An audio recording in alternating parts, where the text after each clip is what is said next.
एक बार की बात है, एक पति और पत्नी में किसी बात को लेकर झगड़ा हो गया। पति और बच्चे खाना खाकर सो गए तो पत्नी घर से बाहर निकल गई, यह सोचकर कि अब वह अपने पति के साथ नहीं रह सकती।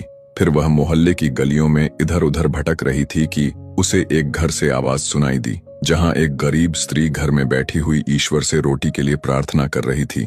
फिर थोड़ा आगे और बढ़ने पर उसे एक और घर से आवाज आई, जहां से एक स्त्री ईश्वर से अपने पति और बीमार बेटे को स्वस्थ करने की प्रार्थना कर रही थी।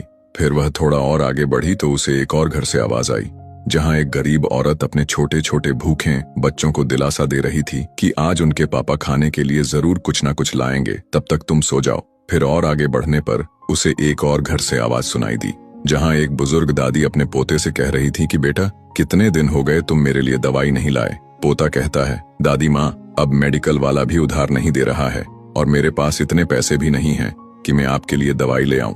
अब यह सब सुनकर वह औरत चुपचाप अपने घर लौट गई और ईश्वर का धन्यवाद करने लगी कि ईश्वर ने उसके पास एक मकान, खाने के लिए रोटी, तन पर कपड़े और एक अच्छी संतान और पति दिए हैं। वह औरत सोच रही थी कि उसकी जिंदगी में कितने दुख हैं, मगर जब उसने लोगों की बातें सुनी तो उसे यह एहसास हुआ कि लोगों के दुख तो उससे भी कई ज्यादा हैं।